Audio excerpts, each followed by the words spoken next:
Havendo número regimental, declaro aberta a 17ª sessão da Comissão Mista Permanente sobre Mudanças Climáticas. Antes de iniciarmos os nossos trabalhos, eu proponho a dispensa da leitura e aprovação da ata da reunião anterior. Senadores e deputados que concordam, permaneçam como se encontram. A audiência, a nossa reunião do dia de hoje é uma reunião feita em conjunto com o Superior Tribunal, o STJ, Superior Tribunal de Justiça, especialmente através do empenho do ministro Herman Benjamin, que, sem dúvida nenhuma, para todos nós, no mundo jurídico, é um dos juristas que mais se dedica, mais se empenha ao assunto e tem dado uma grande contribuição em nosso país, seja na elaboração das leis, na execução das leis ou até mesmo na consciência dos membros do Poder Judiciário acerca da importância da questão ambiental e das mudanças climáticas. O nosso colóquio é um colóquio internacional sobre mudanças climáticas, a agenda pós-Varsóvia, conferência, 19ª Conferência das Partes, COP19, que é a Convenção Quadro das Nações Unidas sobre Mudanças do Clima, que foi realizada recentemente e concluída não no dia 22, mas no dia 23 do mês passado, do mês de novembro. Uma conferência sobre a qual não haviam grandes expectativas, mas que os resultados, eu particularmente, é exatamente isso que nós vamos debater, foram positivos em vários ou alguns aspectos. Mas antes de iniciarmos os nossos trabalhos, eu quero fazer a homenagem ao ministro Herman Benjamin, que de fato é o grande responsável por esse evento de hoje. Destacar a presença já entre nós, na mesa, do senador, do deputado Sarney Filho, que é relator dessa Comissão Mista de Mudanças Climáticas, falaremos posteriormente, do embaixador José Marcondes Carvalho, conhecido por todos nós como embaixador gaúcho, que é o embaixador responsável pelo acompanhamento, pelas negociações das questões climáticas, representando o Brasil, anunciar a presença de Denise Ramu, que representa o PNUMA, o órgão ambiental do meio ambiente das Nações Unidas, a presença, o Herman Benjamin, já falamos aqui, de Jailton Zanon da Silveira, que é diretor jurídico da Caixa Econômica Federal, e de José Ismael Lute, que é do Instituto O Direito por um Planeta Verde. E, por último, deixei para citar a presença muito querida entre nós da ministra do Brasil do Meio Ambiente. Ou seja, à mesa temos um ex-ministro do Meio Ambiente e a ministra do Meio Ambiente. Antes de iniciarmos os trabalhos, eu gostaria de propor, diante do passamento, do falecimento de um grande líder, não apenas africano, não só da África do Sul, da África, mas um grande líder mundial que deu uma contribuição fenomenal a favor das liberdades, a favor da solidariedade, da convivência harmoniosa entre os povos do mundo todo. Me refiro ao falecimento de Nelson Mandela. O Senado faz uma bela homenagem no dia de hoje. O Senado, todos os dias, divulga um jornal, e o nosso jornal veio assim hoje. Então, eu gostaria de propor, exatamente, estamos de luto e, ao mesmo tempo, homenageando essa pessoa a quem muito devemos. Então, eu gostaria de propor que façamos, antes do início dos trabalhos, 1 minuto de silêncio. Então, todos de pé.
Nós já estamos com os convidados que fazem parte da primeira mesa já na mesa, mas antes de iniciarmos os debates, eu gostaria de falar umas poucas palavras. Na sequência, falará o relator de nossa comissão, deputado Sarney Filho, ministro Herman Benjamin, e depois passaremos a palavra à representante do PNUMA e aí sim iniciaremos o nosso colóquio.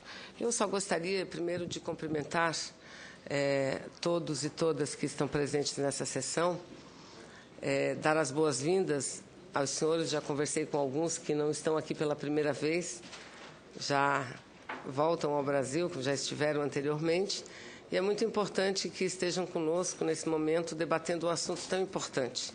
A conferência ainda está muito quente, todas as suas decisões, e essa discussão desde já no Congresso Nacional Brasileiro, com representantes de outras nações, é muito importante para que a gente possa, a partir de agora, fazer com que aquilo que foi decidido teoricamente possa ser revertido numa ação prática em todos os países do mundo. E o Brasil, como nós sabemos, é um país que tem um grande protagonismo nessa questão ambiental. Primeiro, pela nossa própria condição de determos a maior reserva natural do planeta, maior reserva de água doce de superfície do planeta, enfim, floresta tropical Amazônia, que nós mantemos em pé num percentual, numa proporção significativa. E saibam as senhoras e os senhores que o governo brasileiro, a nação brasileira, o parlamento, o próprio povo brasileiro tem feito um grande esforço no sentido de garantir a manutenção dessa floresta, da natureza, que prestam grandes serviços ambientais, não só ao Brasil, mas ao planeta inclusive, né? Sabemos da importância da floresta no regime de chuvas, na captura de gases de efeito estufa, enfim. Então, é muito importante que possamos fazer esse debate hoje. Da parte do Congresso Nacional, eu gostaria somente de dizer também umas poucas palavras. Nós temos no Brasil a Câmara Alta e a Câmara Baixa, Senado Federal e Câmara dos Deputados. A junção da Câmara dos Deputados e do Senado Federal, da junção das duas casas, temos o Congresso Nacional. E o Congresso Nacional tem regimento próprio, reuniões para debater vários projetos que são comuns ou leis comuns às duas casas. E nós temos, atualmente, somente duas comissões permanentes em funcionamento. Uma comissão é a Comissão de Orçamento, que aprova o orçamento do país, acompanha a execução orçamentária. E a outra comissão permanente é a Comissão Mista de Mudanças Climáticas, que tem um presidente, vice-presidente e sempre um relator, porque anualmente nós temos o dever legal de apresentar um relatório avaliando a execução da política brasileira sobre mudanças climáticas, que é uma política estabelecida em lei. Ou seja, em âmbito internacional, nas negociações, o Brasil não tem nenhuma obrigação vinculante. Entretanto, aqui, internamente, nós temos, sim, uma meta que é extremamente ousada, vocês ouviram muito sobre isso, uma meta de diminuição das emissões até o ano de 2020 e que, para nós, internamente, não é voluntária, é estabelecido na lei, uma das metas mais ousadas do planeta. E isso é muito importante. O Parlamento é parte disso, porque decidiu montar esta comissão e a comissão faz este acompanhamento sobre a política, o desenvolvimento da política sobre mudanças climáticas. Então, eu quero, em nome do Senado Federal, em nome da Câmara dos Deputados, juntamente com o deputado Zequinha Sarney, com o ministro Herman Benjamin, dar as boas-vindas a vocês que vêm de fora, a vocês que são aqui do nosso país, de vários órgãos, e desejar a todos nós um profícuo, um excelente debate. Muito obrigada. E passo a palavra imediatamente ao nosso relator, deputado Sarney Filho. Obrigado, senadora Vanessa Graziotin, presidente da nossa comissão. como muito bem falou, o Congresso brasileiro tem apenas duas comissões permanentes: a Comissão de Orçamento e a Comissão de Mudanças Climáticas. Isso, por si só, já significa que o Congresso brasileiro dá uma importância muito grande à questão climática. Não acredito e desconheço que, na formatação de congressos mundiais, nós tenhamos um destaque tão grande como tem aqui no Parlamento brasileiro a Comissão de Mudanças Climáticas. Dessa forma, é importante que a gente ressalte que o Parlamento brasileiro está inteiramente integrado no combate às mudanças climáticas, no combate ao aquecimento global. Nós temos uma lei que estabelece a Política Nacional de Mudanças Climáticas, conforme a senadora Vanessa Graziotin disse. O Congresso tem atuado firmemente e sempre dando respaldo às nossas políticas.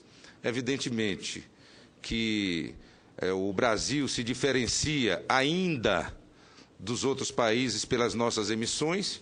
Elas se dão ainda muito mais pelo desmatamento e pelo uso do solo. E essa questão começa a mudar agora, está mudando, nossa matriz energética, elétrica, está mudando, mas, de qualquer forma, o Brasil ainda tem um importante papel no combate ao aquecimento global através da manutenção dos nossos biomas. E é justamente dentro dessa perspectiva que acho muito importante esse colóquio internacional sobre mudanças climáticas, a agenda pós-Varsóvia. Nossa comissão, e eu particularmente como relator, estarei muito atento ao que vai ser discutido hoje aqui. Tanto que era para ter entregue o relatório para o conhecimento dos membros da comissão no dia de ontem. Eu pedi um adiamento para a semana que vem, porque vou seguramente incorporar algumas das discussões que vamos realizar hoje aqui no meu relatório. Quero parabenizar o ministro Herman Benjamin, o idealizador desse colóquio, agradecer à ministra do Meio Ambiente, nossa querida companheira Isabela Teixeira, pela presença e pela sempre pronto atendimento aos pleitos do Congresso e dessa comissão, e desejar também a todos aí um profícuo trabalho, um dia muito bom de trabalho. Então, muito obrigado. Eu passo a palavra agora a, como já dito aqui, o idealizador deste evento, a quem somos profundamente agradecidos pela oportunidade e fizemos essa parceria com muita alegria, viu, ministro? Passa a palavra ao ministro Herman Benjamin para que também possa proferir as suas primeiras colocações. Bom dia a todos. Eu queria inicialmente agradecer a Sua Excelência, a eminente presidente desta comissão, a senadora Vanessa Graziotin, que vem do maior estado brasileiro, que tem, e me corrija com os números da geografia, mais de 2 milhões... de quilômetros quadrados. É o Pará que é maior? Não. Não, o Amazonas é maior que o Pará. Então, é 1 milhão e 500 mil quilômetros quadrados. Ou seja, é um pedaço enorme do nosso Brasil. Mas mais importante é que o estado do Amazonas, e a ministra Isabela tem esses números de cabeça, conta com um dos menores índices de desmatamento. É um estado que está praticamente intacto de floresta extraordinária, extremamente rica de biodiversidade. Além disso, a eminente senadora tem e na abertura isso ficou muito claro, uma paixão especial pelo tema das águas. E eu a conheci há muitos anos atrás, exatamente tratando de água e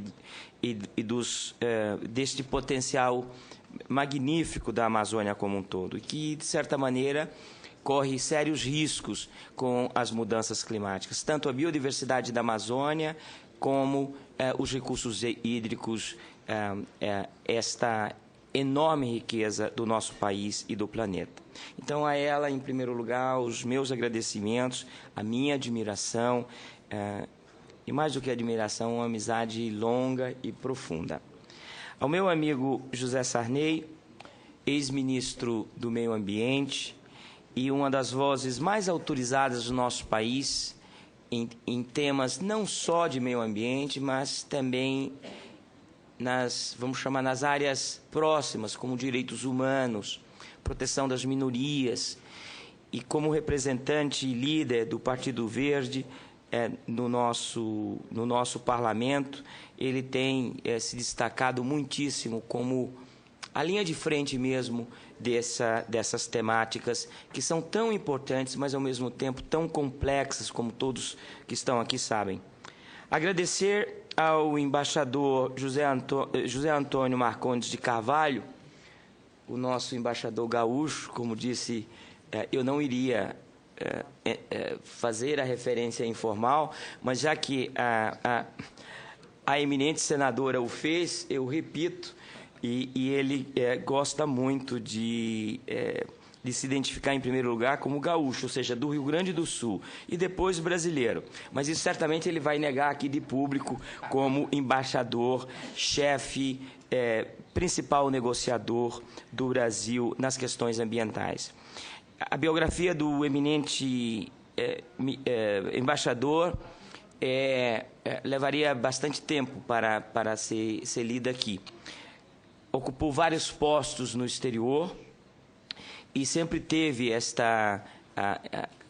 eu diria, este amor pela questão ambiental. Então, nós nos sentimos muito bem representados, meu caro embaixador José Antônio Marcondes de Carvalho, nas negociações brasileiras com Vossa Excelência. A doutora Denise Amur, que é chefe do escritório do PNUMA no Brasil, também o nosso agradecimento. A Denise Amur tem uma história de cooperação com as várias instituições que estão aqui. Foi presidente da Comissão de Comunicação e Educação da UICN, destacou-se enormemente neste posto, foi presidente da WWF no Brasil, ou diretora executiva, e nos últimos anos está à frente do escritório do PNUMA, que tem um trabalho extremamente presente no cotidiano das instituições que lidam com a questão ambiental no nosso país. Agradecer ao Dr. Jailton Zanon da Silveira, da Caixa Econômica Federal, que tem programas de proteção do meio ambiente e de inclusão social que dão muito orgulho a nós brasileiros. É uma instituição oficial que leva em consideração a temática das favelas, da urbanização, da qualidade de vida, da dignidade das pessoas humanas. E, por isso, doutor Jailton, o nosso agradecimento também.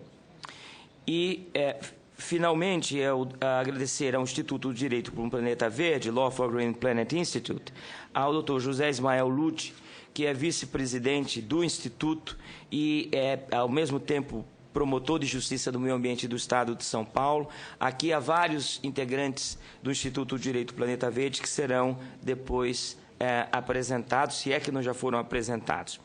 Eu deixei por derradeiro a nossa ministra do Meio Ambiente, que é uma amiga muito querida, às vezes irreverente demais. E eu sempre procuro, nas mesas formais, não sentar ao lado dela, porque eu tento dar um ar, digamos, um ar judicial sério, sem risos, e ela, a cada 3 minutos, faz uma provocação que me faz rir e, às vezes, até tentar me conter. Mas Isabela consegue compatibilizar esta leveza de ser, esta informalidade, tanto no trato pessoal como nas questões profissionais, e, ao mesmo tempo, um grande conhecimento profundo da realidade da proteção do meio ambiente no nosso país. É, talvez, na América Latina, uma das poucas ministras ou ministro que vem da instituição, fez a sua carreira inteira no Sistema Nacional de Proteção do Meio Ambiente. A sua capacidade de trabalho é difícil de descrever, é indescritível. E isto sempre me impressiona, porque como workaholic que eu próprio sou, quando vejo as horas dedicadas pela ministra Isabela ao seu trabalho, às vezes ligo às 10 horas da noite, 11 horas da noite, está ela no seu gabinete. Já tive audiência com ela, já bem próximo das 11 horas da noite. Então, eu festejo a eminente ministra, agradeço o apoio, é uma parceria muito forte que a ministra instituiu entre a Justiça brasileira e o Ministério e, portanto, o meu agradecimento pessoal também. Então, eu queria agradecer, por fim, a todos os participantes brasileiros e estrangeiros, professores, especialistas que abrilhantam este nosso evento. Obrigado.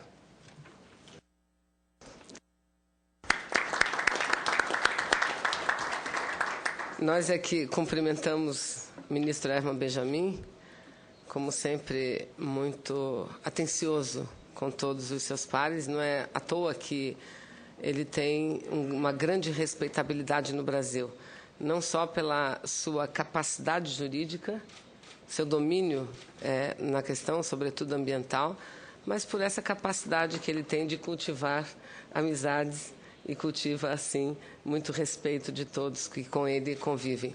O ministro Herman Benjamin, ele costuma ser sempre chamado, seja pelo Senado Federal, pela presidência do Senado ou pela presidência da Câmara, toda vez que o Congresso se envolve com matérias, projetos relativos à questão ambiental. Ele tem sido um grande formulador da legislação brasileira. Então, todas as nossas leis, a ministra Isabela sabe disso, direito do consumidor da mesma forma, todas as nossas leis, as leis brasileiras, têm lá o dedo e a escrita do ministro Herman Benjamin.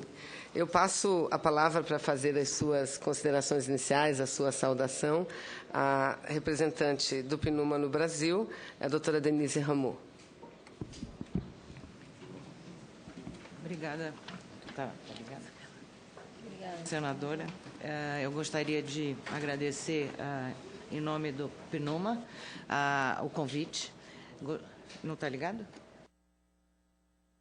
Está ligado, vou chegar mais perto. Ah, tá. É porque eu estou aqui, essa mesa está bem cheia de autoridades, né? Então eu fiquei aqui um pouquinho do lado de fora. Bom dia a todos. Eu gostaria de agradecer o convite do PNUMA estar aqui na abertura desse colóquio, principalmente acompanhada de pessoas de tão grande calibre e dos três poderes da República, né? É muito importante a gente perceber que nós temos aqui não só o nosso querido Herman, ministro Herman, que nos convoca, né? Ele só nos avisa que no dia tal nós vamos ter um compromisso e a gente está aqui, mas que anima toda essa discussão de uma maneira que ele sempre envolve não só as discussões domésticas, mas também convida ilustres palestrantes e pensadores da questão ambiental para estarem aqui conosco. Então, eu gostaria de agradecer o convite do PNUMA, colocar o Programa das Nações Unidas para o Meio Ambiente à disposição dessas discussões, mesmo porque as convenções para o próprio PNUMA são, e para a ONU e para o mundo, mas para o órgão ao qual eu estou vinculada, um instrumento fundamental para que a gente possa avançar todas essas questões, vamos dizer, um pouco mais setoriais, mas que são tão abrangentes no âmbito multilateral. Então, isso para o próprio Programa das Nações Unidas, as convenções ambientais, como a gente chama, elas trouxeram uma elevação do discurso no próprio PNUMA. Puxaram a régua para cima, já que os países eles estão sempre se encontrando nas COPs e eles estão provocando que a gente avance, né? Então, não apenas só do ponto de vista da própria Convenção de Mudança Climática, mas para a organização PNUMA, cada vez que essas convenções avançam, nos requerem muito mais do ponto de vista de resultados concretos do nosso trabalho. Aqui no Brasil, particularmente, nós desenvolvemos um projeto GEF, que tivemos a oportunidade de lançar aqui, com a presença do deputado Sarney Filho, com a senadora Vanessa também. É um projeto com a MCTI e o MMA, de mitigação de emissões de efeito estufa, que estamos trabalhando. No entanto, a gente está aqui à disposição para participar dessas discussões que são fundamentais para que a gente possa cumprir com os nossos compromissos nacionais, das metas nacionais e internacionais. Gostaríamos de ressaltar aquilo que Achim Steiner, o nosso diretor executivo, sempre fala, que para ele é um prazer imenso trabalhar com o governo do Brasil, principalmente pelos exemplos que vem dado ao longo desses últimos anos, como a questão dos índices de desmatamento, que tem abaixado sensivelmente e tem impactado no conjunto das emissões que não têm sido, vamos dizer, não estão acontecendo nos últimos anos. Então, gostaríamos, ministra Isabela, de reiterar o nosso reconhecimento pelo esforço que tem sido feito pelo país e dizer que nós estamos aqui juntos para que a gente possa realmente avançar nessas matérias. Muito obrigada. Cumprimentamos mais uma vez a doutora Denise e dizer da alegria de tê-la conosco, que tem sido, sem dúvida nenhuma, uma grande parceira. Muito obrigada, mais uma vez, pela presença. Passa a palavra também para fazer as suas breves saudações ao doutor Jailton Zanon da Silveira, que é diretor jurídico da Caixa Econômica Federal do Brasil. Obrigado. Bom dia a todos. A todos os integrantes da mesa e todas as autoridades presentes, pedindo licença para fazê-lo na pessoa do querido ministro Herman Benjamin, que sabemos é um dos idealizadores desse evento tão importante para o Brasil e para todo mundo. Registrar, ministros e senhores, que para a Caixa, como é mencionado aqui, uma instituição tão importante para o país, parceira de grandes eventos, inclusive com a ministra, com o Ministério do Meio Ambiente. Na verdade, é uma honra, ministro, poder colaborar, poder apoiar e participar deste tipo de evento que está, como dito, intrinsecamente ligado à natureza da instituição nos seus 150 anos mais de 150 anos de história. A empresa, de fato, possui vários programas, inclusive na parte relacionada à concessão de crédito, onde já estamos discutindo a preocupação com a questão ambiental. Apenas um exemplo, empreendimentos habitacionais exigido a certificação oficial da madeira utilizada. Apenas para dar um exemplo, eu poderia aqui dar vários outros. Mas aqui, neste momento, de nossa parte, fica a felicidade, né, de poder ter colaborado um pouco para a viabilização deste evento e registrar que o Instituto Planeta Verde e a Comissão Mista Permanente sobre Mudanças Climáticas podem continuar contando com a Caixa para apoiar futuros eventos nessa área. Muito obrigado. Muito obrigada, doutor Jailton. E vamos também firmar uma grande parceria aqui com o Senado, com a Comissão de Mudanças Climáticas e a Caixa Econômica Federal. Muito obrigada pela colaboração, pela presença, sobretudo. E, por fim, também para fazer as suas saudações iniciais, eu passo a palavra ao doutor José Ismael Lucci, que é do Instituto Direito por um Planeta Verde. Bom dia a todos.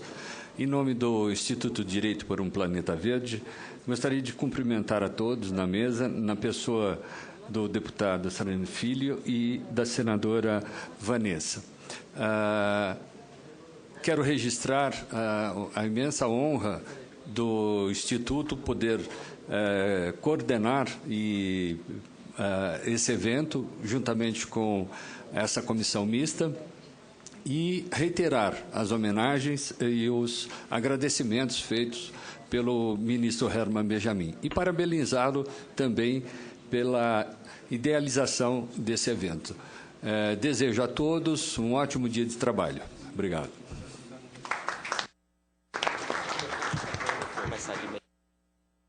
Obrigada, doutor José Ismael Lute. Então, feita a nossa brevíssima sessão de abertura, eu agradeço a presença de todos e convido a permanecer na mesa aqueles que participarão das palestras. Muito obrigada. Muito obrigada, doutora Denise, que os seus lugares estão reservadíssimos aí na frente. Doutora Denise, doutor Jailton, doutor José Ismael. E fala primeiro. Vou fazer por último, né? Então, perfeito. Conforme a nossa programação, a primeira conferência, a Conferência Magna, ela tem dois grandes conferencistas. O o embaixador José Antônio Marcondes Carvalho, que ele é chefe do Meio Ambiente, Energia, Ciência e Tecnologia do Ministério das Relações Exteriores, e a nossa ministra do Meio Ambiente, Isabela Teixeira, que farão um balanço acerca dos resultados da COP19, Conferência das Partes sobre Mudanças Climáticas. Então, eu passo a palavra, primeiramente, ao ministro José Antônio Marcondes de Carvalho. Ministro, eu quero... Embaixador, mas o ministro que eu me refiro não é o ministro do Itamaraty, é o ministro igual a Isabela, porque até aproveito para comunicar que, anteriormente ao embaixador José Marcondes, quem conduzia as negociações era o ministro Figueiredo, que conduzia as negociações sobre mudanças climáticas no Brasil e ocupava o cargo que ele ocupa hoje. E hoje o ministro Figueiredo o embaixador Figueiredo é ministro de Relações Exteriores do Brasil. Quem sabe eu já não estou prevendo o futuro aqui, embaixador Marcondes, não é? Não é? Não pode. Quem sabe já estamos prevendo. Então, com a palavra, o nosso embaixador Marcondes. Muito obrigado, senadora. Bom dia a todos e a todas. Inicialmente, eu queria, senadora, em nome da equipe do Ministério de Relações Exteriores, agradecer as suas muito gentis palavras em recente alocução no plenário do Senado, quando se referiu aos resultados e os trabalhos desenvolvidos durante 2 árduas e longas semanas em Varsóvia. E realmente, do fundo do coração, em nome dos meus colegas e no meu próprio, agradeço essas palavras sempre gentis e estimuladoras. Varsóvia também aproveito para saudar a ministra Isabela Teixeira, saudar o ministro Herman Benjamin pela iniciativa. Realmente, ministro, Vossa Excelência sabe que sempre pode contar conosco. E o nosso deputado Sarney Filho, também um grande prócer nessa luta pela utilização sustentável do meio ambiente e pelo desenvolvimento do nosso país. Muito obrigado pelo convite e eu gostaria de começar a fazer algumas referências sobre a nossa reunião em Varsóvia. Poderia parecer um pouco burocrático, mas eu acho que é muito importante ressaltar o fato de que, nesta reunião, nós tivemos a presença de 2 ministros de Estado. A ministra Isabela Teixeira, que participou juntamente com o chanceler Luiz Alberto Figueiredo dos trabalhos durante a sessão do segmento ministerial da Conferência das Partes. Mas também muito importante o fato de que nós tivemos representantes tanto do Parlamento, aqui do Congresso, tanto do Senado quanto da Câmara de Deputados. Tivemos também vários representantes de diversos órgãos, ministérios e agências do governo brasileiro, mas também, senadora, eu gostaria de aproveitar este momento para saudar e nos congratularmos todos pela presença de representantes da sociedade civil na delegação brasileira e faço aqui um destaque especial ao fato da participação de representantes da juventude brasileira e que estão aqui conosco hoje e que são não apenas o futuro garantido do nosso país, mas também o empenho e a luta por uma causa que é de todos nós. Então, eu agradeço, faço essa menção aos representantes de todos os órgãos, todas as esferas do governo brasileiro e também da sociedade civil. Varsóvia, como foi mencionado, ela não era uma conferência das partes que se esperasse que tivesse como objetivo a conclusão de alguma parte do processo de negociação da Convenção do Clima. Seria mais, já se qualificava, já se imaginava e estava previsto que fosse mais uma conferência das partes de transição. Não estava prevista a conclusão não é que fosse o fim de algum processo, era mais parte de uma etapa nesse longo processo de tratativas das mudanças climáticas. Eu gostaria de dizer e um pouco explicar a posição brasileira sobre o que nos orientava e quais eram os nossos grandes objetivos nessa Conferência das Partes. Eu acho que ela pode ser resumida em três palavras: ambição, ação e preparação.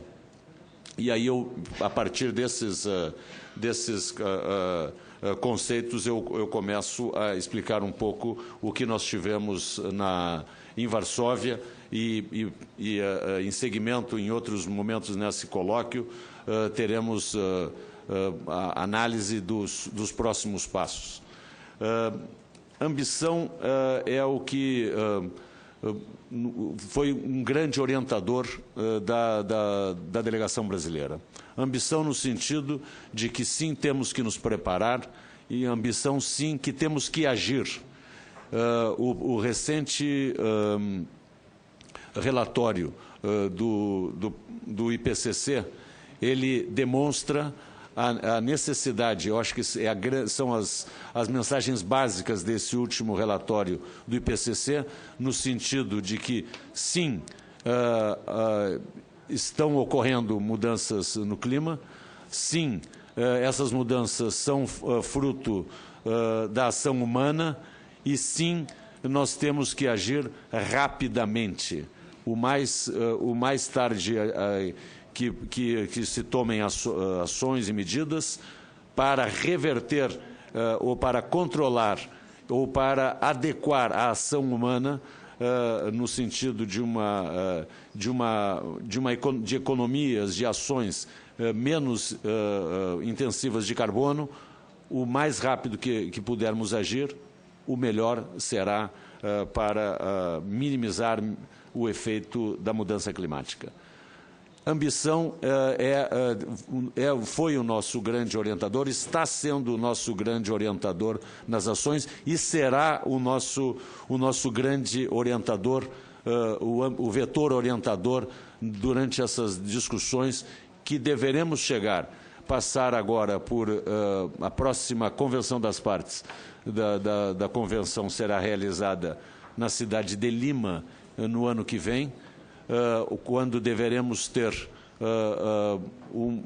esperamos ter o rascunho, uma primeira versão do novo acordo, instrumento que terá vigência a partir de 2020, e depois temos a Conferência de Paris em 2015, quando esperamos poder concluir a negociação desse novo instrumento.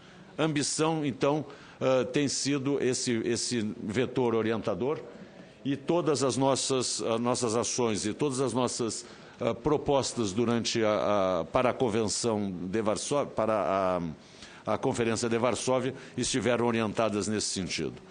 E aí vale a pena destacar algumas dessas submissões que nós fizemos, no sentido de exatamente permitir essa maior ambição, e ambição já, imediata, não uma ambição postergada, uma ambição para mais tarde.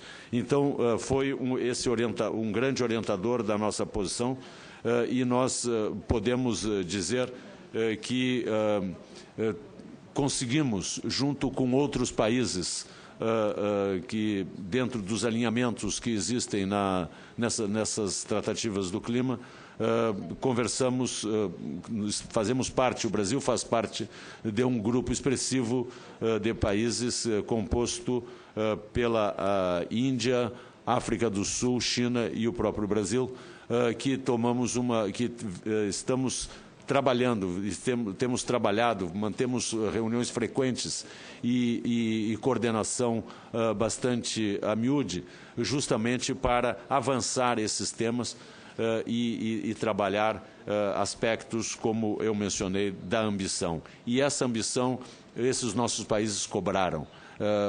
O Brasil, principalmente, junto com os demais países, cobramos que os países desenvolvidos tomem ações, adotem ações imediatas para aliviar os transtornos da mudança climática. Essa reunião em Varsóvia começou exatamente na esteira da grande catástrofe climática ocorrida nas Filipinas. Foi como eu diria, um alerta sobre a magnitude da inação humana pode resultar em termos da potencialização e do aumento da violência de catástrofes naturais. Então, eventos extremos do clima, caso não haja ações, serão mais frequentes na natureza e, infelizmente, tocou as Filipinas com morte de milhares de seres humanos e perdas materiais impressionantes. Mas volto à questão da ambição. Muitas das discussões em Varsóvia se centraram nos aspectos do último elemento que eu me referi, que é a questão da preparação para os próximos passos sucessivos no trabalho do novo entendimento, acordo, instrumento legal. E o que eu acho que é importante também recapturar aqui, para contextualização, que nós estamos trabalhando a partir da plataforma de Durban, de reuniões anteriores da Convenção das Partes, e a plataforma de Durban, ela definiu dois trilhos, dois segmentos de ação. Um segmento de ação anterior a 2020 e um segmento de preparação e de trabalho para esse novo instrumento que terá vigência depois de 2020. E a ambição, volto a insistir, temos enfatizado, deve ocorrer não apenas para depois de 2020, mas já anteriores a 2020, com ações das quais o Brasil tem sido exaltado. E eu acho que não seria exagero dizer que o que o Brasil está fazendo, senadora, não é jactância nacionalista, são fatos, são elementos concretos de que o Brasil vem atuando e vem atuando desde já. E os números falam por si só. Os números de redução das emissões fruto da ação e da política brasileira de redução de emissões, ele representa um número absolutamente considerável e pelas avaliações internacionais ele chega a ser superior ao somatório das ações que vêm sendo empreendidas por países desenvolvidos. E não é demais recordar, como foi recordado aqui nessa mesa, de que esse é um compromisso voluntário brasileiro em termos internacionais, apesar de aqui no nosso país ser parte de um instrumento legal, é lei. E as reduções brasileiras são ambiciosas, as reduções brasileiras são significativas, e nós buscamos, a partir da experiência brasileira, e buscamos, a partir dos resultados que já vêm sendo obtidos pelo Brasil, buscar estimular, buscar que os outros países possam emular ações como o Brasil vem tomando desde que se adotou a política nacional. Então, eu volto a mencionar, passo a questão da ação imediata, ação já. E o que nós encontramos em Varsóvia? Varsóvia foi não só esse desastre natural nas Filipinas, com as consequências que já mencionamos, mas também encontramos, durante a Conferência das Partes, houve países em que anunciaram a sua redução da sua ambição. Nós buscávamos o aumento da ambição. E nós buscávamos o aumento, convencer, persuadir outros países a que emulassem os esforços brasileiros. E encontramos em Varsóvia situações em que países recuavam dos seus compromissos e países que se negavam a assumir atitudes maiúsculas, significativas, com vistas à ação do clima. Ação... Podemos dizer que não foi uma conferência das partes e que possa ter estimulado neste quesito. Sim, tivemos, infelizmente, recuos em compromissos internacionais de alguns países e sim tivemos que presenciar atitudes de relutância de certos países, principalmente países desenvolvidos, em assumir esses compromissos. Então, a ação ficou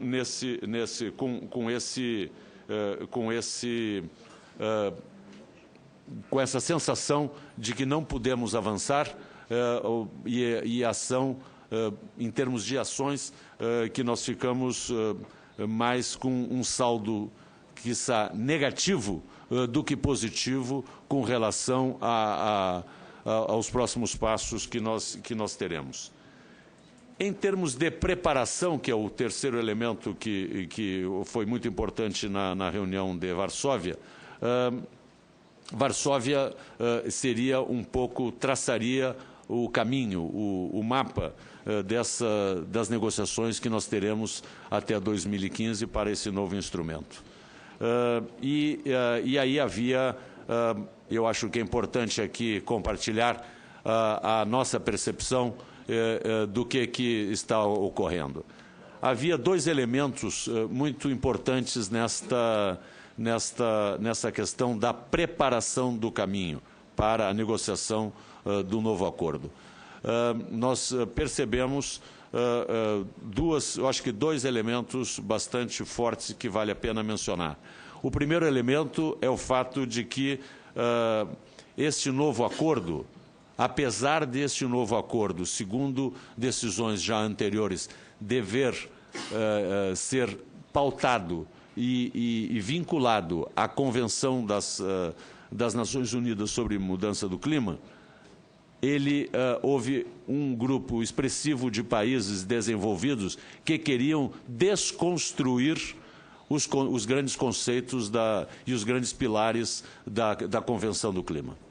Então, essa desconstrução da Convenção e da sua base fundamental foi um esforço que fizeram alguns países para reverter e ir em contra decisões anteriores de que o novo acordo deve ser um acordo baseado na Convenção, ergo não pode ser contraditório à Convenção. Houve países e um grupo expressivo, como eu mencionei, tentando reverter essa decisão e desconstruir os elementos basilares da Convenção. Um outro elemento era o que nós percebemos, que havia não havia concordância sobre a questão dos anúncios dos compromissos dos países, quando deveriam os números estarem anunciados para serem incorporados na Convenção, nesse novo instrumento internacional. E havia países que insistiam que isso deveria ocorrer já muito rapidamente, outros países, como o Brasil, que se orientavam pelo seguinte fato: essa é tendo em conta que é uma convenção que entrará em vigor em 2020, compromissos e metas e contribuições para a questão dos países para a redução das suas emissões terão vigência nesse novo instrumento apenas a partir de 2020, e a posição do Brasil era no sentido de que a data da apresentação dessas metas ela deveria ser propiciada e deveria ser estimulada pela ambição, e não apenas por uma data burocrática, uma data que pudesse acomodar um interesse de uma parte ou um interesse de um grupo de países. O nosso interesse era a ambição e menos uma data. E tendo em conta que nós teremos, esse acordo entrará em vigência em 2020. Porque o assodamento, e aí na nossa posição era mais pressa, menos velocidade, mais assodamento, menos resultados. Então, o que se definiu numa decisão que foi negociada, eu não quero exagerar, mas eu acho que nós tivemos negociações no último dia de Varsóvia, no dia 22, que se estenderam durante 36 horas ininterruptas. Começamos às 9 da manhã da sexta-feira e terminamos no sábado à noitinha, 36 horas ininterruptas. Mas essa decisão, ela aponta justamente para esse aspecto. Ela os países devem começar a apresentar as suas metas, os seus objetivos de redução de emissões de gases de efeito estufa a partir de 2015. Agora, um outro aspecto que é muito importante também, e foi parte das nossas conversas, seja nessa comissão, seja em outros âmbitos aqui do nosso Congresso, o fato de que o Brasil tinha apresentado uma proposta de decisão que foi aceita no sentido de que os países deveriam iniciar um processo de consultas internas. Um processo de consultas internas que perpassava toda a sua estrutura nacional, esferas de governo, e isso foi aceito, e nós deveremos estar iniciando, a partir do começo do ano que vem, um processo de consultas internas aqui no país, para exatamente nos prepararmos para essas negociações na sua fase conclusiva. Eu me referi a aspecto de que alguns países tentaram retroceder no compromisso da manutenção da Convenção das Nações Unidas como elo central dessas negociações. E o Brasil apresentou uma proposta de que houvesse sobre a questão das responsabilidades históricas dos países no acúmulo de gases de efeito estufa na atmosfera. Essa proposta brasileira, ela encontrou enormes dificuldades em ser aprovada por vários países, principalmente países desenvolvidos, que ficaram, que alegaram, fizeram todo tipo de alegações no sentido de não aceitar a proposta brasileira, que era uma proposta muito simples. Era uma proposta que encomendava ao IPCC o desenho de uma metodologia sobre a contribuição individual de cada país no acúmulo de gases de efeito estufa. Uma metodologia que seria preenchida pelos países individualmente. E justamente uma metodologia que pudesse orientar e pudesse também contribuir para fomentar a ambição necessária para esse acordo. Ficamos bastante impressionados com a resistência que encontrou essa oferta, que se transformou em desta submissão, que se transformou numa posição de todos os países do grupo de 77 e a China. E a grande argumentação nossa e dos demais países que copatrocinaram esse projeto de decisão era no sentido de que esse novo acordo ele tem que estar baseado em dados científicos. Ele não pode ser apenas um acordo sem uma orientação científica. E esses dados, essa proposta brasileira era justamente um elemento importante nesse fato de termos um acordo propiciado pelos melhores conhecimentos científicos. Infelizmente, não conseguimos, continuaremos insistindo nessa proposta. É uma proposta que coloca a questão do clima numa perspectiva científica e numa perspectiva completa. Ela poderá determinar a contribuição individual de cada país sobre a sua responsabilidade ou sua cota de responsabilidade na elevação da temperatura. Então, essa proposta brasileira e dos países em desenvolvimento continua sobre a mesa. E nós continuaremos trabalhando justamente para termos um acordo baseado na ciência e um acordo que seja ambicioso e um acordo que seja abrangente. Eu tomo mais 2 minutos, senadora, para mencionar alguns, se eu falei em alguns aspectos negativos, eu gostaria de mencionar alguns aspectos positivos nesta reunião. Um deles é a questão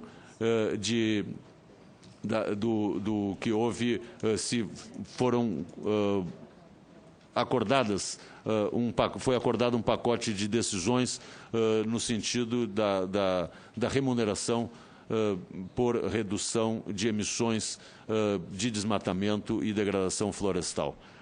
Nós tivemos, então,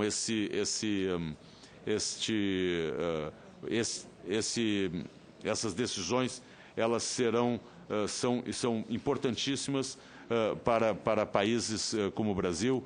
Essas atividades de redução de emissão por desmatamento e degradação poderão propiciar recursos para países como o Brasil, que vem trabalhando muito fortemente nesse aspecto. Se esse foi um aspecto importante na área financeira, em outros aspectos da área financeira, nós não conseguimos ainda obter o avanço necessário para gerar a confiança indispensável para a negociação deste novo acordo. O compromisso de 100 bilhões de dólares anuais prometidos pelos países industrializados, não houve possibilidade de obtenção desses países de precisão a respeito das fontes e dos compromissos de cada um nesse aspecto. É um trabalho que nós continuaremos insistindo, é um trabalho que é fundamental para a geração da confiança necessária e indispensável para a negociação desse novo acordo. Temos que ter dados concretos e compromissos não retóricos e transparência na utilização desses recursos. Não podemos estamos falando a respeito de 100 bilhões de dólares anuais de fontes de recursos novos e adicionais, não recursos requentados ou tirados de outros duplamente contabilizados. Então, senadora, eu acho que nós podemos ter aqui, e eu aqui encerro a minha participação, dizendo que Varsóvia representou, foi o que de fato nós esperávamos em termos da preparação para o novo acordo. Apesar de vários países tentarem desconstruir os elementos e conceitos basilares da Convenção e apesar de países tentarem reverter essa ordem.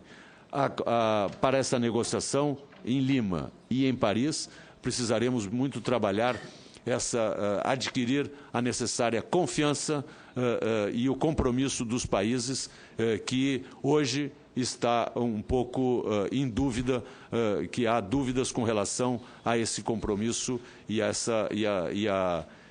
disposição e a vontade política de vários países. O Brasil continua na sua convicção e na sua determinação inabalável de avançar nesse processo nos fóruns multilaterais. A preparação, então, podemos dizer que está relativamente bem encaminhada. Em termos de ambição e de ações, eu já me referi, não foi necessariamente uma COP em que pudesse termos recolhido ou saído com dados mais positivos, inclusive o resultado é de neutro para negativo, dado o retrocesso do compromisso de alguns países. Mas continuaremos insistindo e continuaremos trabalhando. Temos agora esse grande desafio de determinação das posições brasileiras para a apresentação em 2015 e vamos trabalhar e vamos iniciar tentar enfrentar esse desafio que temos pela frente. Uma vez mais, muito obrigado, senadora, muito obrigado, ministro e deputado, pelo convite. Estar aqui na comissão é sempre um prazer podermos compartilhar e darmos a nossa visão de um processo complexo, um processo que toca, no fundo, as possibilidades de acesso ao desenvolvimento do nosso país, e desenvolvimento que nós pretendemos. Estamos comprometidos a avançar de forma sustentável, não repetindo os mesmos equívocos cometidos por outros países, mas sim avançando no sentido de permitir ao nosso país e à nossa população chegarmos a níveis desejados de bem-estar. Esse é um compromisso brasileiro, esse é um compromisso do Estado, é um compromisso do governo.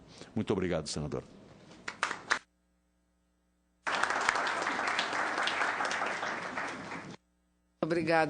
Muito obrigada ao nosso embaixador. E nós não marcamos tempo, ministro Herman Benjamin, porque eu creio que nessa primeira conferência, tanto o embaixador quanto a ministra têm muito, creio que esse é o início que vai nortear todos os nossos debates daqui para frente.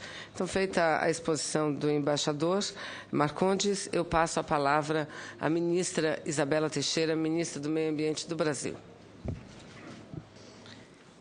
Bom dia a todos. Eu gostaria inicialmente de agradecer o convite, mas mais do que isso, agradecer a realização deste evento. O fato de termos logo encerrada a Conferência de Varsóvia, um primeiro debate, um primeiro colóquio internacional no Brasil, em torno do tema de mudanças climáticas ou mudança do clima, melhor falando, pós-Varsóvia, isso sinaliza, ainda no exercício 2013, a prioridade conferida pela sociedade brasileira, uma vez que o evento está sendo proposto ou protagonizado pelo Congresso Nacional e pelo Judiciário, quer dizer, na realidade, dois poderes que estão trabalhando juntos em parceria com o Poder Executivo, em torno não só dos aspectos internacionais que o tema guarda, mas também sobre aquilo que foi muito bem colocado pela minha amiga senadora Vanessa Graziotin, sobre as preocupações, uma vez que o Brasil não tem, na sua esfera nacional, uma leitura voluntária em relação ao tema. A leitura no quadro legal brasileiro é que o tema ele tem caráter compulsório. Nós temos obrigações legais, o que, obviamente, coloca todos nós, gestores públicos responsáveis pela implementação da política, com uma agenda prioritária em torno da questão do clima. E isso talvez seja uma característica tão específica do Brasil que justifica, ou está fundamentada, melhor dizendo, no fato que tanto o ministro Sarney Filho quanto a senadora Vanessa ressaltaram aqui, como também o ministro Herman Benjamin, o fato do Congresso brasileiro ter, além da Comissão de Orçamento, a Comissão de Mudança do Clima em caráter permanente. São comissões permanentes, que é a única política, entre aspas, setorial que tem essa prioridade conferida pelo Congresso brasileiro, portanto, pelo povo brasileiro. Então, isso dá uma envergadura política para o engajamento brasileiro nas negociações internacionais que o embaixador gaúcho, é impossível falar embaixador Marcondes, né? Ele é gaúcho, vulgarmente conhecido como Marcondes, talvez seja melhor fazer essa referência, procurou nos ilustrar do ponto de vista de todos os esforços que o governo brasileiro busca, no âmbito das negociações internacionais, traduzir essas prioridades da sociedade brasileira. Então, o primeiro aspecto que eu gostaria de chamar a atenção é agradecer o convite, mas mais que agradecer o convite, destacar que antes mesmo do final do ano, nós já estamos aqui nos organizando para uma prioridade conferida, importante, em relação ao que virá pós-Varsóvia. E o que virá pós-Varsóvia, eu não vou me aprofundar aqui nas colocações da negociação de Varsóvia. Eu, particularmente, acho que eu saí muito frustrada das negociações, do tempo que eu lá estive, porque eu acho que precisa mudar a dinâmica de diálogo entre as partes. E é um processo que vem de Durban, em que você estabelece 3 fases, 3 grandes momentos de negociação, e você começa o processo de negociação com países retirando a sua ambição ou diminuindo a sua ambição.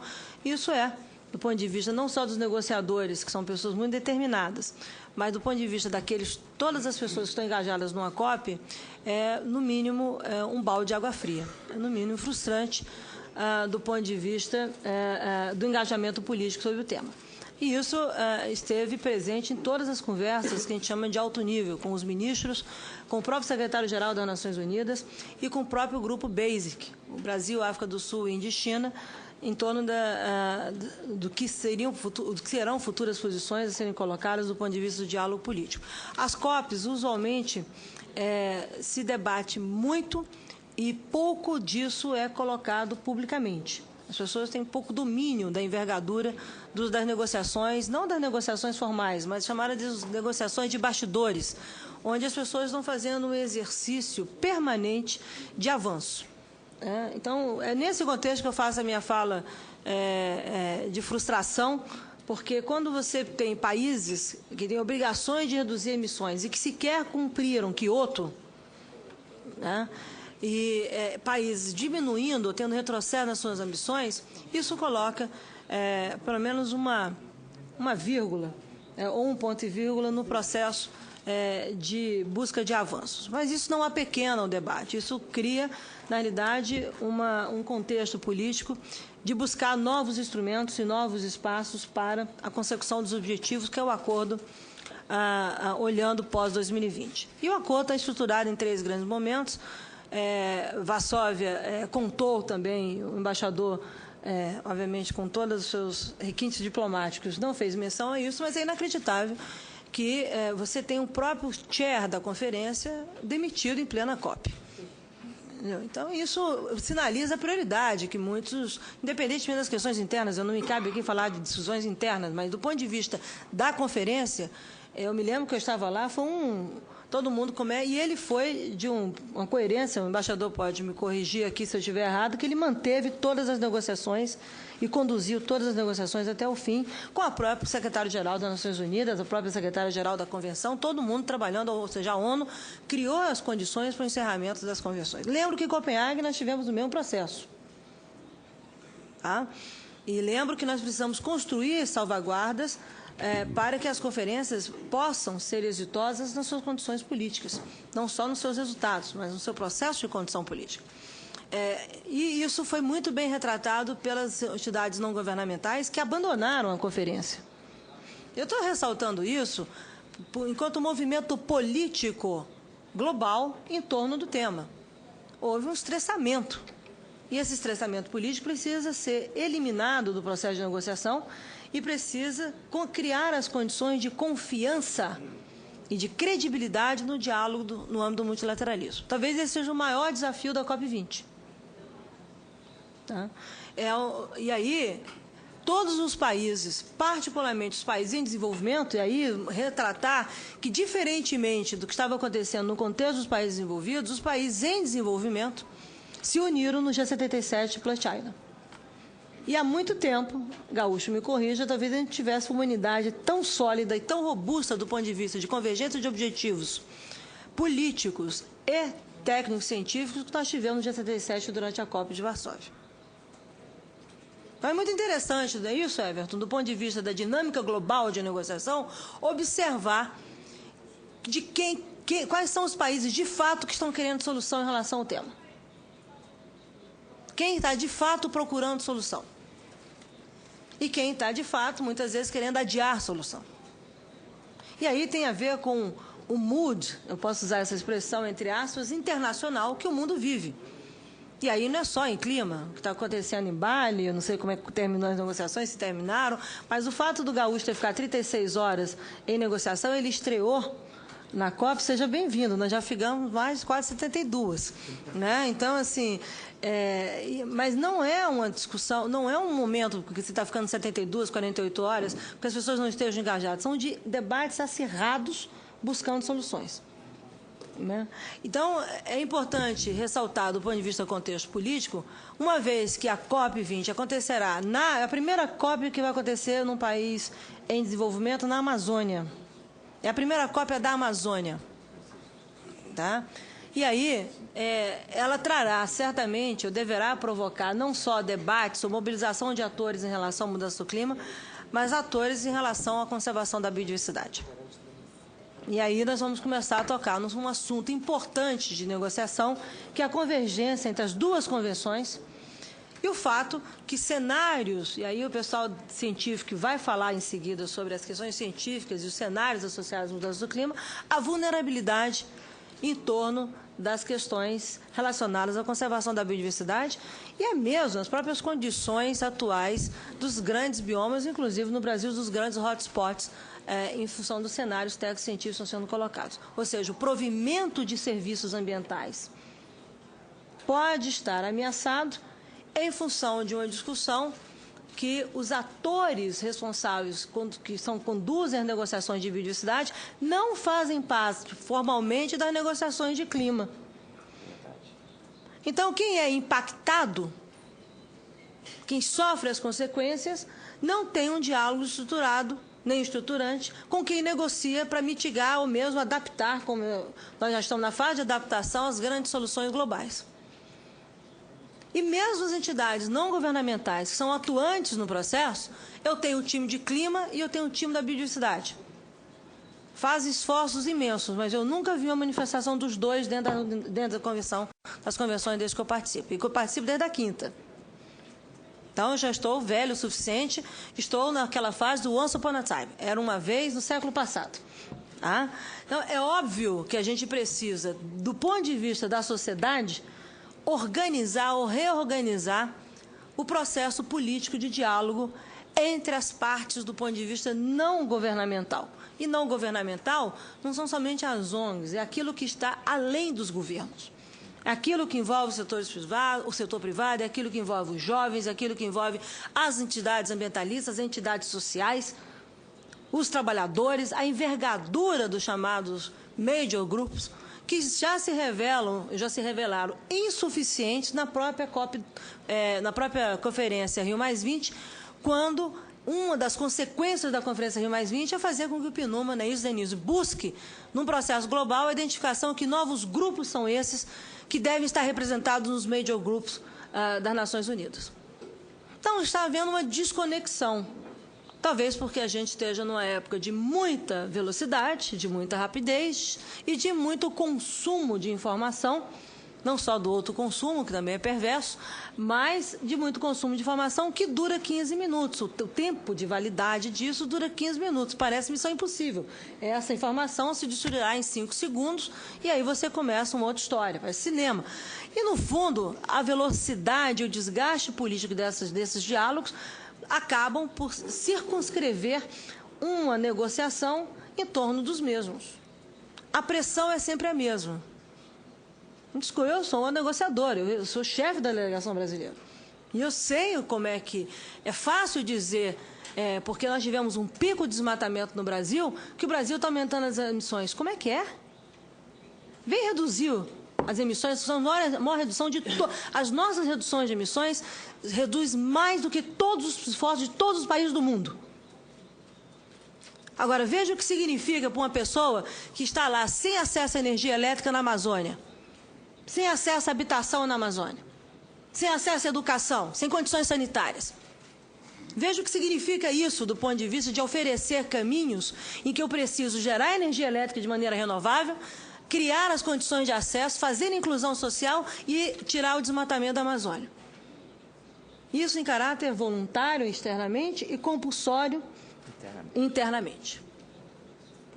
Então, não é só a Amazônia. Os próprios esforços da agricultura brasileira, na agricultura de baixo carbono, recentemente eu li um artigo de alguém falando de que é muito pouco. Toda a agricultura brasileira, a chamada agricultura baixo carbono, que esse ano vai um investimento de 5 bilhões de reais, são 2,5 bi de dólares, voluntariamente colocados do ponto de vista global, tem a ver com cenários tendenciais e a mudança de cenários tendenciais da Política Nacional de Clima do Brasil. Será maior na medida em que o crescimento da produção de alimentos no Brasil demande um incremento de baixo carbono em função do cenário de emissão da agricultura. E isso é a Política Nacional de Mudança do Clima e o Plano Nacional de Mudança do Clima. Os números estão lá. E tem a ver com o inventário de emissões, com o cenário de emissões, quais são as grandes tendências, como é que progressivamente você vai ampliar o investimento para poder mudar a curva tendencial. Já tem o cenário feito.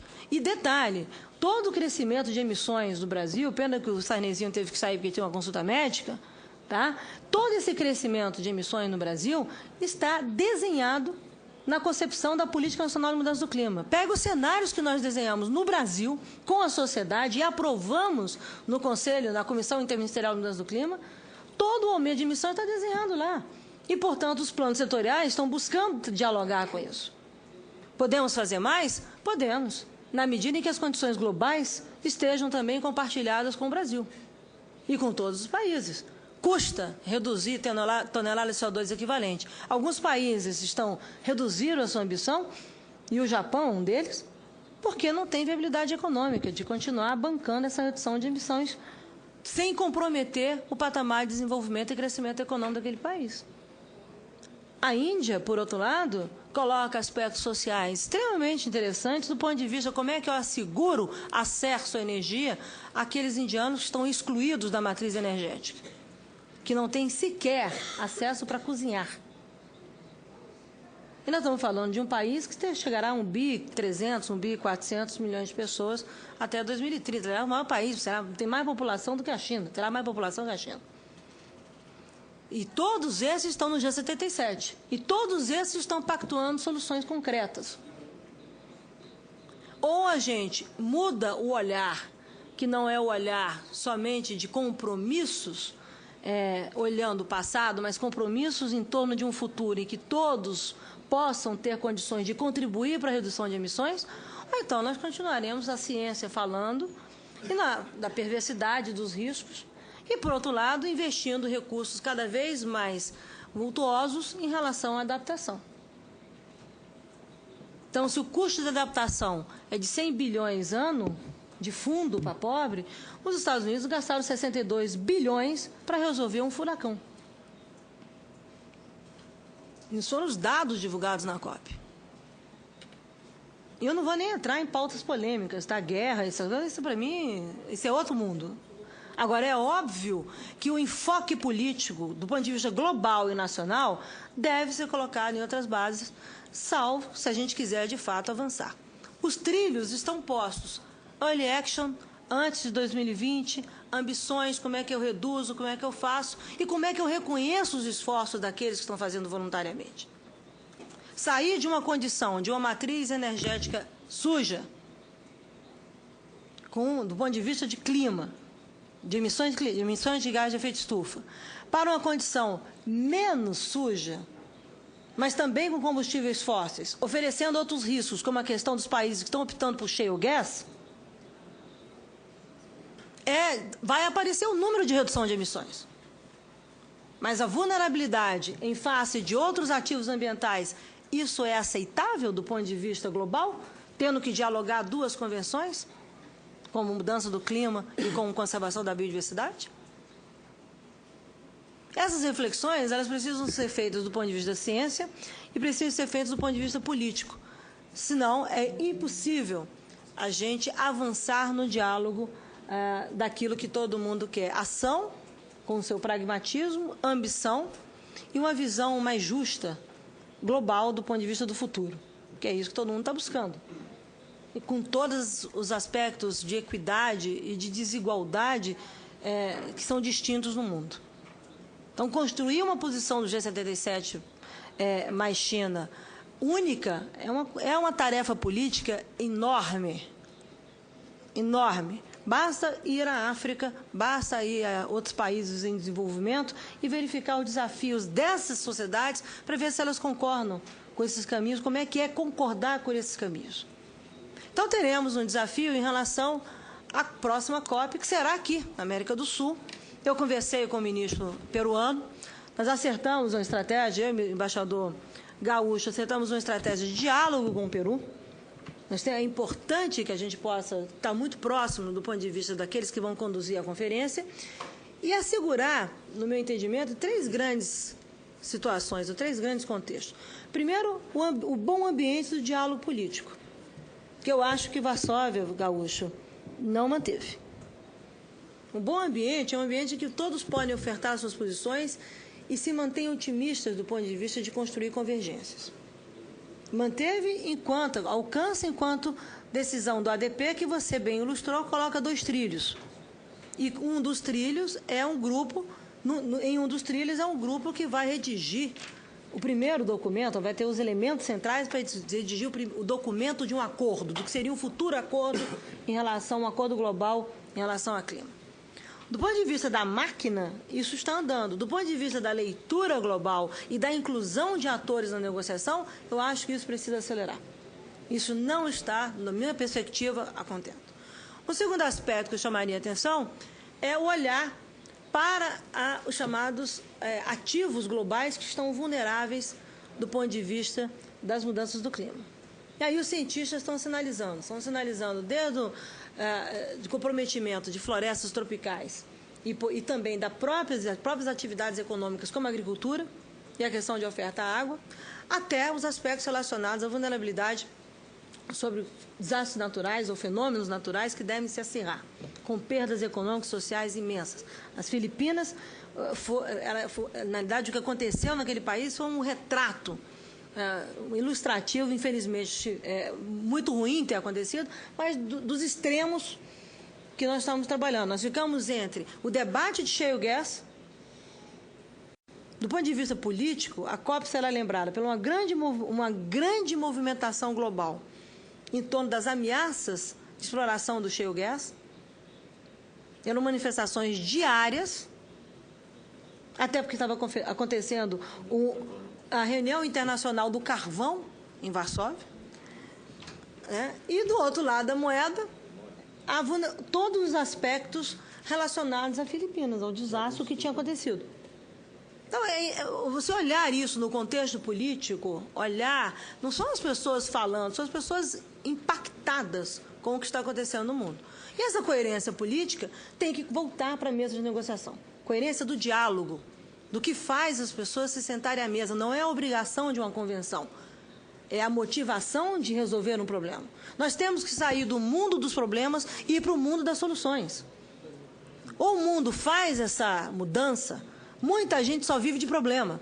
Isso eu não sou psicanalista vive de problema. Gestor, sociedade quer a solução. Juiz quer a solução. Se não tem, dá a solução. Se não tem, juiz vai lá dar a solução e às vezes cria um problema. Tá? Mas, enfim, literalmente, nós precisamos mudar do ponto de vista global, e eu só acredito em soluções em que você tem inclusão de parceiros e inclusão de temas. Ou, pelo menos, uma avaliação crítica de quem ganha e quem perde. A discussão de conservação da biodiversidade tem que vir para a mesa.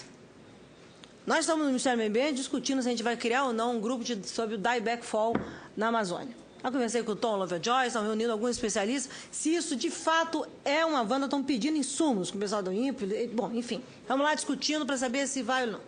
Ao mesmo tempo, essa semana, o Herman, fofoquei aqui com ele, dentro das minhas inquietações, mas ele fala que eu sou workaholic, e sou mesmo. Mas ele me ligou às 7 horas da manhã e falou assim, bom dia, meu bem. Eu olhei e falei assim, você já está na hora? Eu falei, Herman, são 7 da manhã. Pelo amor de Deus, eu estarei lá, no meu palestra às 9h30, eu estarei lá pontualmente. Então, se eu fico até às 11 da noite trabalhando, ele fica às 5h30 da manhã acordando e calculando quando é que ele vai telefonar para mim me acordar. Entendeu? E eu ouvi essa voz assim, sorumbática. Bom dia, meu bem. Eu falei, ai, meu Deus. Eu falei, bom dia, Herman, entendeu? Então, assim, good morning, Vietnã, literalmente. Enfim, é absolutamente essencial que a gente possa resgatar ou criar o que a gente em inglês fala political room para o debate da convergência entre as duas convenções. E eu estava comentando com ele aqui, pedi, está vindo do Rio de Janeiro, porque eu não trouxe, como eu sei que o pessoal da UCN está aqui, falar duas coisas. Ontem nós lançamos a lista, toda a revisão da lista vermelha de flora brasileira, com 5.000 espécies ameaçadas, e eu devo estar assinando uma portaria, que eu estou esperando a consultoria jurídica do Ministério me liberar, instituindo o programa Proespécie com toda a categorização sobre espécies ameaçadas no Brasil. Tá? Tanto para a flora quanto para a fauna. Então, mais tarde, vindo do Rio de Janeiro, eu vou pedir ao ministro Herman Benjamin que gentilmente apresente o documento. Isso é mais do que só a publicação, tem todo um banco de dados, toda uma leitura virtual do ponto de vista do Jardim Botânico do Rio de Janeiro, a integração disso com os grandes jardins e o rito de, finalmente, o Brasil passa a ter um rito formal de avaliação em torno das espécies ameaçadas de extinção no Brasil. Então, isso é um lado, como eu também quero saudar o fato de vocês estarem aqui, Herman, com a sua comissão, fazendo o acordo de cooperação com a Pace University. Eu sei que vai ser debatido isso em torno da questão de energia sustentável e mudanças do clima. Isso agregando esse tipo de parceria, de valor e de fatos ao debate que você vai conseguir juntar as pontas. Nós teremos uma COP de biodiversidade ano que vem, antes da COP de clima. Não é possível que a gente não tenha um movimento intenso de side events para discutir clima e biodiversidade. Tem que ter uma estratégia política, sabe? Invadir a praia. Não adianta achar que eu reduzo o desmatamento ou introduzo o mecanismo de REDD e não consigo trabalhar a conservação da biodiversidade no patamar que eu preciso em hotspots como a questão da Amazônia. Tem que ter. E como é que isso aparecerá como compromissos formais no futuro acordo de clima? Ou como isso aparecerá como compromisso dos países, o resultado dos países, no chamado Early Action, para ser contabilizado depois com uma vantagem comparativa e competitiva de custos econômicos, minimizando, reduzindo custos para os países serem mais competitivos na sua agenda de desenvolvimento. É isso que é mundo real. Isso é mundo real. Não adianta discutir dissociados. Tem que ter uma visão, uma convergência estratégica de como é que esses temas se relacionam. Então, eu acho que nós temos que preparar muito bem a COP20. Nós não podemos deixar tudo para a COP21, em Paris. Iremos todos a Paris, né? Mas não é isso. Nós teremos que invadir a praia, como a gente fala no Brasil, não sei quem está traduzindo deve estar sofrendo, invadir a praia do ponto de vista de chegamos na Amazônia para discutir, de fato, o que significa trabalhar clima e conservação da biodiversidade, não só com adaptação, mas com mitigação. Tem que se dialogar de outra forma. E aí, esforços importantes estão sendo feitos. Quer dizer, o próprio Brasil, além de reduzir o seu desmatamento nacional, está financiando a estratégia regional do bioma amazônico de redução de desmatamento para esses países, em parceria com o INPE, em parceria com o Ministério da Ciência e Tecnologia. Nós estamos colocando 20 milhões de dólares, colocamos já dentro do Tratado de Cooperação Amazônica, para que os países da Bacia Amazônica possam fazer o monitoramento e o combate ao desmatamento ilegal. E estamos trabalhando uma linha para financiar o programa Áreas Protegidas da Amazônia, que é o programa mais bem-sucedido de Áreas Protegidas da Amazônia, estendendo isso à Bacia Amazônica. A mesma coisa, em Varsóvia, nós fizemos com os países da Bacia do Congo. E estamos lá, espero em junho do ano que vem, assinar um desembolso expressivo de recursos do Brasil para fazer a conservação das florestas na Bacia do Congo. Agora, nós estamos juntando desmatamento, que é redução de emissões, agenda social com a inclusão social, tá? E a questão da conservação da biodiversidade. E isso precisa, no meu entendimento, ainda tem que ser agregado ao conhecimento científico de ampliar a base sobre espécies conhecidas e desconhecidas e espécies ameaçadas de extinção. Ou junta, opõe essa tribo, como a gente gosta de falar, discutindo junto e formulando coisas novas, não a partir somente do problema, mas a partir das soluções, apontando os novos caminhos que poderão ser usados como insumos para os negociadores, ou nós continuaremos no embate de quem dá mais e quem dá menos, e, obviamente, a ambição será cada vez menor. Tá? Porque o consenso é global, e no consenso você reduz a ambição. E mesmo que você tenha que começar com um processo de ambição menor, quais são os arranjos regionais que podem ser feitos para fazer essa ambição ser maior regionalmente? Nós temos que quebrar a lógica que está colocada aí do ponto de vista das negociações muito lineares, que é a lógica do multilateralismo, porque você tem que ter solução para todo mundo, são 193 países, todo mundo tem que dizer sim, e tem que dizer sim se vendo. Não é dizer sim sem se ver, não. Tem que se ver. Clima determina que todo mundo se veja. Biodiversidade tem que determinar que todo mundo se veja. Nós temos que evitar uma decalagem, desculpa a expressão, entre as duas convenções. Então, eu acho que nós temos que trabalhar duramente em 2014, não só pela COP do clima em Lima, mas também em relação à COP da diversidade biológica que vai acontecer na Coreia.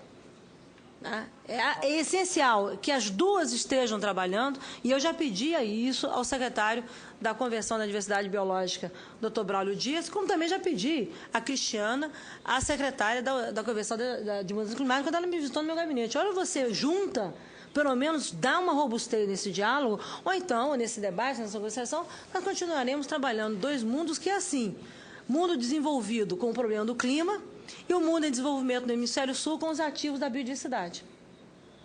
Essa é a lógica de 92, não é a lógica do novo século. A lógica do novo século são todos juntos. Nós temos que construir, porque um dialoga com o outro e a natureza não está afim de ficar esperando o que a gente pode dizer, o que a gente não pode dizer.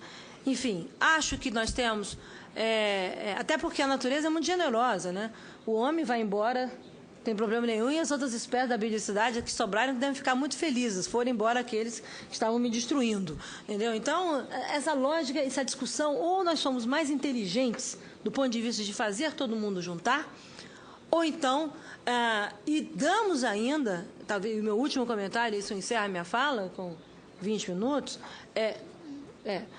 não, 30, mais do que, efetivamente é o seguinte, há um outro processo colocado nas Nações Unidas, que é o da Agenda pós-2015, e dos Objetivos de Desenvolvimento Sustentável, que vão dialogar com o desdobramento dos Objetivos de Desenvolvimento do Milênio, que é um trilho bem sucedido, mas em relação à área ambiental, pouco ambicioso. Os ODS vão incluir essa agenda ou não? Como? Inclui ou não inclui? Ou será mais uma oportunidade que se diluirá numa agenda do multilateralismo? E eu vou fazer isso e provocar aqui o Herman e a Vanessa, como foi a própria Agenda 21. Tão bem estruturada, engajada e com grandes resultados nacionais, e que se dilui, quer dizer, a Agenda pós-2015 e a nova Agenda 21, a Agenda 22, como eu brincava, que desafio é esse? Então, nós temos que aprender a aproveitar os ativos que nós temos e colocar isso como parte da construção de soluções. O foco é de ação, mas o foco é de solução. Né? E o foco é de engajamento de todos. Espero que as consultas nacionais que a gente tem a ambição de fazer a partir do ano que vem, nós possamos ser felizes, tá, na inclusão de todos que tenham capacidade de contribuir de maneira estruturante. Porque também tem muita gente que vem para o oba-oba, né? E isso afasta as pessoas. Eu estou dizendo isso porque muita gente se perde no espaço político. Tá? Agora, nós vivemos numa democracia, jovem, mas numa democracia, e nós temos a responsabilidade, enquanto governo, de buscar a criação e ampliação desse espaço para todos. Todos, por menor que seja a contribuição, são importantes no diálogo político, com vistas a esse novo caminho pós-Paris, quer dizer, pós-2015, tanto do ponto de vista de clima, como do ponto de vista das metas de Aichi e dos desafios que conseguimos em Nagoya, como também do ponto de vista da questão da agenda pós-2015. Ou então, nós estaremos colocando o multilateralismo em xeque, como nós nunca colocamos nessa agenda. Está nas nossas mãos, e eu acho que a primeira provocação é vamos fazer debates incessantes aqui, Vanessa, o máximo possível, em torno de virar e falar assim, olha, por onde nós vamos, no sentido de solução, e não no sentido da disputa política que olha para o passado. A disputa política tem que olhar para o futuro. Tá? Sem o fígado, mas com ideologias. Ideologia da sustentabilidade. Muito obrigada a todos e eu espero desejar a todos um grande debate durante o dia.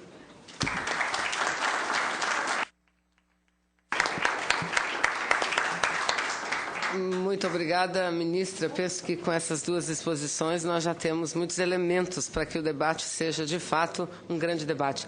Antes de nós darmos o pequeno intervalo para um coffee break, eu quero passar a palavra ao ministro Herman Benjamin. Bem, apenas para realçar, eminente ministra, que nós temos aqui 2 presidentes de comissão da UICN. Nós temos, em primeiro lugar, o presidente da Comissão de Sobrevivência de Espécies, the Species Survival Commission, Simon Stewart, que é o responsável pela lista vermelha, exatamente o livro que será lançado aqui na parte da tarde.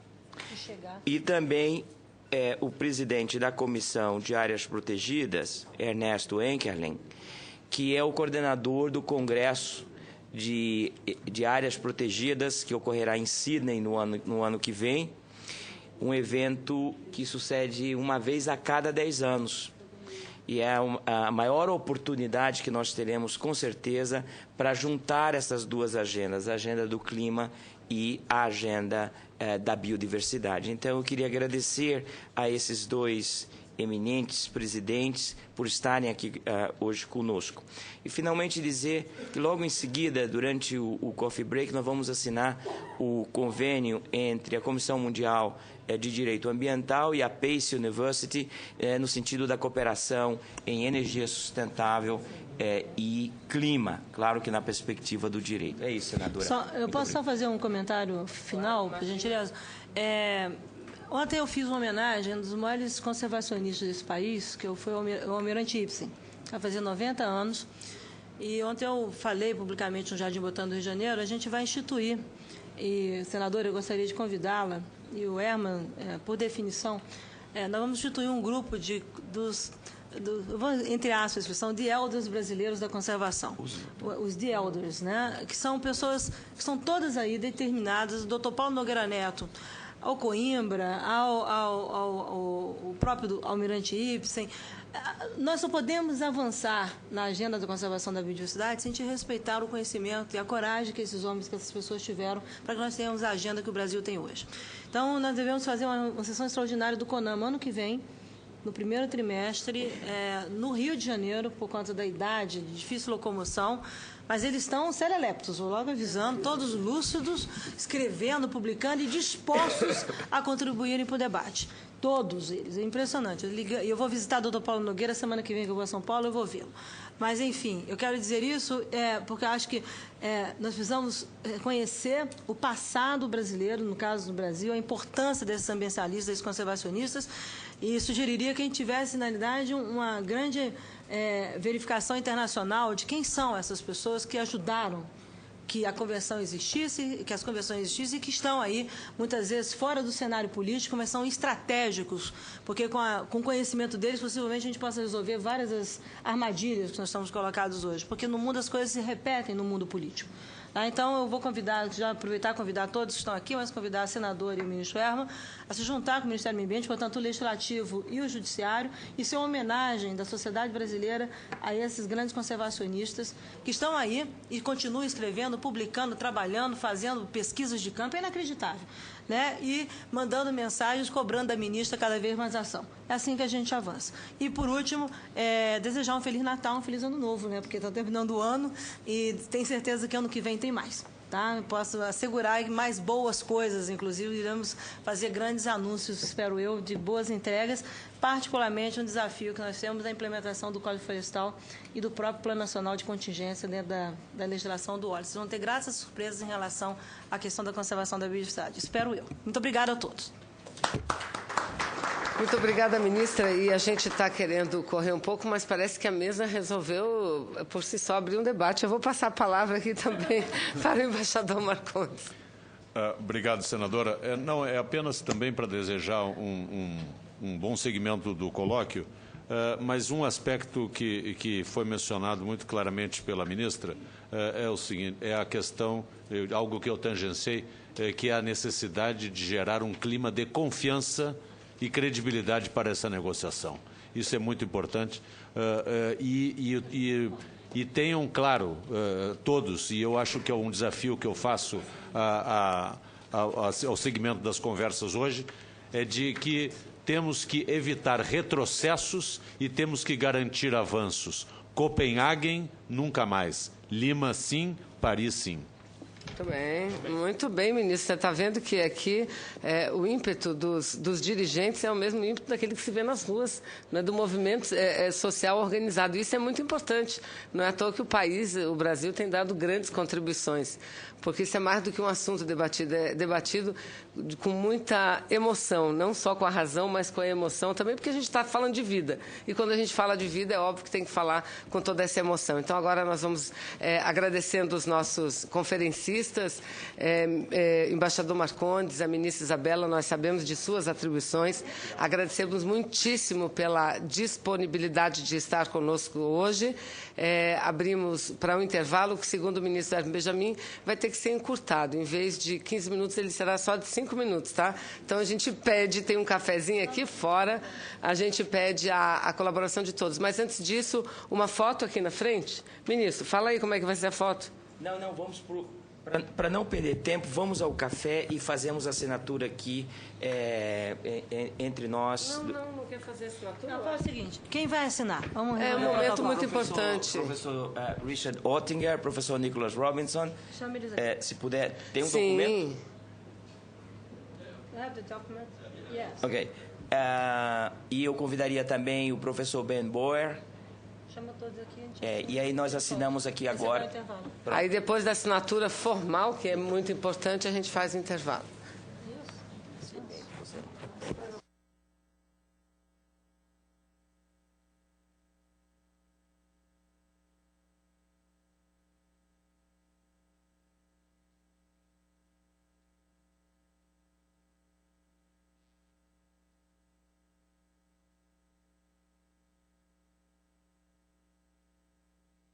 We need. Vai do lado dessa.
Oh, okay. Só, agora uma foto. Hã? Não, basta. Ok, Não. Very good talk. Yeah.